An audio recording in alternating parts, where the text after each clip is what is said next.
নমস্কার বন্ধুরা, তোমাদের পছন্দের ধারাবাহিক শুভ বিবাহের আজকের পর্বের রিভিউ নিয়ে আমি পৌঁছে গেছি তোমাদের সামনে। বাংলা সিরিয়াল সমাচারে তোমাদের সবাইকে স্বাগত জানিয়ে আজকের পর্বের রিভিউ আমি শুরু করছি। শুরুতে আমরা দেখতে পাচ্ছি সমুদ্রের মনটা খুব খারাপ, মন খারাপ করে একটা ঘরের মধ্যে বসে আছে। তেজ আর সুধা এসছে সমুদ্রকে বোঝাতে। সমুদ্রকে বলছে তুমি অনেকক্ষণ ধরে কিছু খাওনি, খেয়ে নাও। বলছে না, আমার খিদে নেই। তেজ বলছে দেখ, আমার ভুলের শাস্তি তুই নিজেকে দিস না। বলছে না রে, তোর কোনো দোষ নেই। তেজ বলছে না না, দোষ তো আমার আছেই। আমি যদি সেদিন ওইভাবে না জোর করতাম, আমি যদি সেদিন সুধার কথা শুনতাম, মেচকাকে আটকাতাম, একটু যদি জোর করতাম, তাহলে আজকে তোকে এই পরিণতি দেখতে হতো না। তেজ বলছে তোর ভালোবাসা তুই ফেরত পাবি, আমি তোকে কথা দিচ্ছি, ঝিনুক তোর লাইফে থাকবে। সমুদ্র বলছে কিসের ভালোবাসা? ঝিনুক তো আমাকে মুখের উপর বলে গেল যে ও আমাকে ভালোবাসে না। বলছে আমি যেহেতু ঝুম্পাকে বিয়ে করেছি, তাই ওর সাথে আমাকে যে করেই হোক থাকতেই হবে, এই কথা বলেই তো চলে গেল।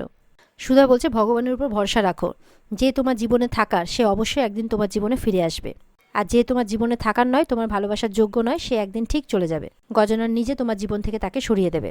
তেজ বলছে সুধা ঠাম্মিকে বুঝিয়েছে, কাল উকিলবাবু আসছেন ডিভোর্সের অ্যাপিল করতে।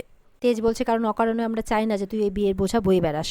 তখন থ্যাংক ইউ বলে কাঁদতে কাঁদতে তেজকে জড়িয়ে ধরে সমুদ্র আর বলছে থ্যাংক ইউ দাদা, থ্যাংক ইউ। এদিকে তো বিচ্ছু ডলিকে বলছে যে সরি ডলি, আমি একদম বুঝতে পারিনি যে তুমি শাড়ি চেঞ্জ করছিলে। আমি ঘুরে দাঁড়িয়ে আছি, তুমি নির্দ্বিধায় টাইম নিয়ে চেঞ্জ করো। তখন ডলি বলছে আসলে ব্যাপারটা হচ্ছে যে আমি শাড়ি চেঞ্জ করছি ঠিকই, কিন্তু হঠাৎ করে দেখছি তুমি তো আমাকে 4টের বেশি শাড়ি ওই বাড়ি থেকে আনতে দাওনি, তো 4টে শাড়ি দেখছি হঠাৎ করে ছিঁড়ে গেছে। তখন বিচ্ছু বলছে একসাথে 4টে? বলে হ্যাঁ, কী করে যে হলো। তখন বিচ্ছু বলছে আচ্ছা দাঁড়াও। তখন বিচ্ছু দরজাটা বন্ধ করে আর তার আলমারি থেকে আর কি একটা পাঞ্জাবি পায়জামা ডলিকে দিচ্ছে তার বাবার। বলছে এটা বাবার, সাইজটা একটু বড়ই হবে, তো তোমার হয়ে যাবে, এটা পরে নাও। তারপর ডলি তো সেটা পরে চলে আসে। আসার পর একটু লজ্জাও পাচ্ছে, বসে। বিচ্ছু ওদিকে কিন্তু শাড়িগুলো সেলাই করছে। বলে যে তুমি কি করছো? বিচ্ছু বলছে চিন্তা করো না, তোমার যে শাড়িগুলো আছে আমি সেগুলো তোমাকে সেলাই করে দিচ্ছি। তখন বলে তুমি সেলাইও করতে পারো? বলে হ্যাঁ, আসলে ছোটোবেলা থেকে তো আমাদের অত টাকা পয়সা ছিল না, তাই কোনো জামা ছিঁড়ে গেলে সুধাদি সেগুলোকে সেলাই করে দিত, আবার এমন করে সেলাই করে দিত সেখানে আবার ডিজাইনও করে দিত। তো কেউ বুঝতেই পারতো না যে ওটা ওখানে সুন্দর ছিঁড়ে গেছিলো আর কি। তো সেখান থেকে দেখে দেখে ওই একটু একটু বেসিক নলেজ আমরাও শিখে নিয়েছি। তুমি চিন্তা করো না, আমি তো ইন্টারভিউটা দিয়ে এসেছি, যদি চাকরিটা হয়ে যায় তাহলে আমি এই মাসের মাইনে পেয়েই প্রথমে তোমার জন্য অনেকগুলো শাড়ি কিনে আনবো। ডলি বলছে অনেকগুলো শাড়ি কিনে আনতে হবে না, তুমি বরঞ্চ আমাকে সেলাই করাটা শিখিয়ে দাও। তখন বিচ্ছু বলছে এটা তো অনেক ইজি কাজ, এই যে দেখো। তখন বিচ্ছু কিন্তু ডলিকে সেলাই করা দেখিয়ে দিচ্ছে। তো এবার ডলিও চেষ্টা করছে, করতে করতে কিন্তু হাতে সূচ ফুটে যায়, তো হাতে ব্যথা লাগে। তখন বিচ্ছু কী করে, ওর আঙুলটা ওর মুখে নিচ্ছে, বিচ্ছুর মুখে নিয়ে রক্তটা টানছে আর কি, চুষছে আর কি। তখন কিন্তু ঝিনুক চলে আসে।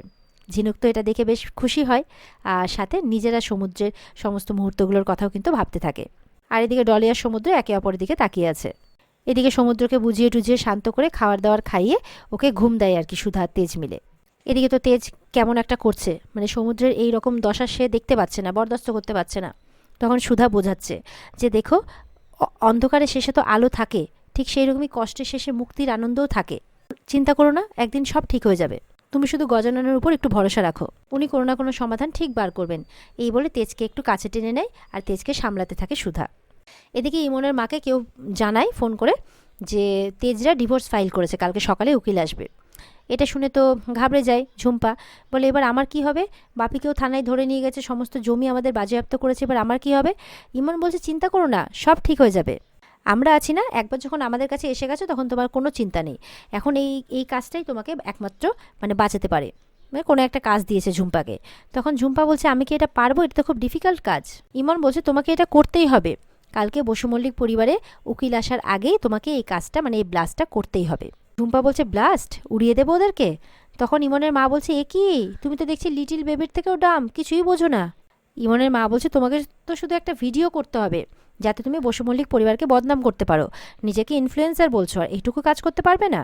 ঝুম্পা বলছে yes I can do it, I will do it, শুধু আমাকে বলে দিন যে আমাকে কি করতে হবে। আর ওদিকে ইমন মনে মনে ভাবছে যে সবসময় তো আমাকে সবার সামনে ছোট করেছে সুধা, এবার তার পানিশমেন্ট তো তোমাকে পেতেই হবে। ইমন বলছে তোমাকে শুধু একটা ভিডিও করতে হবে যে ওই সুধা কিভাবে তোমার জীবনটাকে নষ্ট করে দিয়েছে। তখন বলছে বিগলো অ্যান্ড সিস্টার তো কিছু করেনি। তখন ইমনরা রেগে যায় যে তাহলে তোমার জীবনটা কে নষ্ট করলো ঝুম্পা? ওই বসু মল্লিকরা তোমার সাথে বিয়ে কেন দিয়েছিল জানো? শুধুমাত্র ওই জমিটার জন্যে। তার মানে তোমার কাছ থেকে পণ চাওয়া হয়েছে, পণ, ডাউরি, ডু ইউ নো? আর তোমার বিয়ের পরেও এই বাড়িতে ঝিনুক থেকে গেল, তোমার চোখের আড়ালে ওরা ফষ্টি নষ্টি করতো, সেটা কি ঠিক? মানে এইভাবে ওর ব্রেন ওয়াশ করা হচ্ছে। তো ইমন তো বলছে যে বিবাহ বহির্ভূত সম্পর্ক চলছিল বাড়িতে, তো তুমি চাও না সুধা ঝিনুকের জীবনটা নষ্ট হয়ে যাক? বলে অবশ্যই চাই, কালকে সকালেই দেখবে যে আমি কি করতে পারি। এদিকে দেখা যাচ্ছে ঠাম্মির কান ভাঙাতে এবার মেজকা ছোট কাকিমাকে নিয়ে এসছে, সার্থকের মাকে। বলছে এ কি শুনছি মা, এই বাড়িতে নাকি ডিভোর্স হচ্ছে, এর আগে তো কোনোদিনও এই বাড়িতে এরকমটা হয়নি, তাই এখন কেন হচ্ছে? সুধার জন্যে বুঝি? বলছে আসলে আমাদের সুধার তো সংসার ভাঙার একটা বিশেষ অভিজ্ঞতা আছে, তাই না? এখন দেখছি সেই অভিজ্ঞতায় ও অন্যের সংসারে কাজে লাগিয়ে মাথা ঘামাচ্ছে। এরপরে সুধাকে মানে সুধার বিরুদ্ধে এই কথাগুলো উঠছে বলে তেজ কিছু বলার জন্য উঠে পড়ে, এবার ছোট কাকিমাকে বলবে কিছু কথা। তখন সুধা কিন্তু আটকে নেয়, শান্ত হতে বলে তেজকে। ছোট কাকিমা বলছে কয়েক বছর আগে আমি যখন জিতের সঙ্গে আলাদা হতে চেয়েছিলাম তখন তো কেউ আমার কথাটা মেনে নেয়নি, তখন জোসনা একটা ভালো কথা বলেছে। বলছে ভালোই তো, তাহলে সুধার কল্যাণে এত বড় একটা সুবর্ণ সুযোগ এসছে কিন্তু ছোটো মা, কাজে লাগিয়ে দেখতে পারো। এখন তুমি ডিভোর্সটা ফাইল করতেই পারো, কিন্তু পেয়ে যাবে। তখন বলছে যে এ কী বলছো তুমি জোসনা, তুমি আমাকে এইভাবে কথাটা বলতে পারলে? ঠাম্মি বলছে ভুল কিছু বলেনি তো, আমার মনে হচ্ছে তুমিও এবার ডিভোর্সটা ফাইল করেই দাও না, এতগুলো বছর ধরে তোমার পেছনে আমাদের যে খোরপোশের টাকাগুলো যাচ্ছে সেটা তাহলে এবার একটু বন্ধ হয়। তখন সার্থকের মা বলছে কি বলছেন মা, বন্ধ কেন হবে? আমি তো তাছাড়া এখন এখানেই আছি, আমি তো কোথাও যাব না, আমি তো ওর সাথে জিতের সাথে ভালো সুখে সংসার করছি। তখন ঠাম্মি বলছে তাই, তুমি তাহলে আর যাবে না এখান থেকে? সংসার করছো সুখে বলছো, তাহলে তো ভালোই হয়। মেজকাকে বলছে তাহলে আজই ওর অ্যাকাউন্টে ওই টাকাগুলো দেওয়া বন্ধ করে দাও, কারণ ও তো আমাদের বাড়িতে থাকছে, খাচ্ছে, পড়ছে, সবই করছে, তাহলে এক্সট্রা করে ওকে খরপোশ দিতে যাবো কেন আমরা? আর ওই টাকা নিয়ে এত বছর ধরে একটা অপদার্থ ছেলেও মানুষ করেছো, আর এই বাড়িতে যেহেতু খাওয়া পড়া সব পাচ্ছ, তো এখন টাকাটার প্রয়োজন কি তোমার? তখন কিন্তু ছোটো কাকিমা একবার চুপ করে যায়। মেজকা বলছে কিন্তু আমার মনে হয় এই ডিভোর্সের ব্যাপারটা করে তুমি একদম ঠিক করছো না। ঠাম্মি বলছে বেশ করছি, তোমার ভুল ঢাকতেই করছি। নিজে ভুল করে তো নিজের ছেলের জীবনটাকে একদম গঙ্গায় ভাসিয়ে দিয়েছো, তো সেইখান থেকে বের করতে তো আমাকে এটা করতেই হবে। তাছাড়া কয়েক বছর আগে আমি যদি জিতের সাথে এই ছোটো বৌমা ডিভোর্সটা করিয়ে দিতাম, তাহলে এতদিন ধরে আমরা যা পইয়ে এসেছি ওর জন্য, সেগুলো আমাদের পোহাতে হতো না। আমাদের পরিবারকেও তো অনেক মাসুল দিতে হয়েছে, সুদে আসলে মাসুল দিতে হয়েছে, সেগুলো দিতে হতো না। নিজের মা বলছে আমি চাই না যে জোসনার মতো আরও কাউকে আমি এই বাড়িতে ওরকমভাবে দেখতে। মেজো মা বলছে তাছাড়া ভুল বিয়েকে সারা জীবন ধরে টিকিয়ে রাখার থেকে একা থাকা অনেক ভালো। উকিল বলছে এটা তো একটা fraud case, multiple charges apply করা যেতেই পারে। আপনার ভাইয়ের কেসটা খুব স্ট্রং কেস, ডিভোর্সও পেয়ে যাবে অনায়াসেই, যদি না ওই মেয়েটা কোনো সমস্যা করে। তাই আর দেরি করাটা আমাদের ঠিক হবে না, আজই অ্যাপেল করব আমি, উকিল বলছে। ওদিকে ঝুম্পা কাণ্ড করছে, একটা ব্রিজের মধ্যে উঠে ভ্লগ করছে যে দেখো গাইজ দেখো, মানে মুখে কতগুলো কালশিটের দাগ এঁকে নিয়েছে। বলে দেখো আমার উপরে শারীরিক মানসিক টর্চার হয়েছে, দেখো আজকে আমি মানসিক নির্যাতন সহ্য করে তোমাদের সামনে এসেছি। অন্যান্যবার তো বিউটি টিপস নিয়ে আসি, আজকে আমি নিজের নির্যাতনের স্টোরি নিয়ে এসেছি।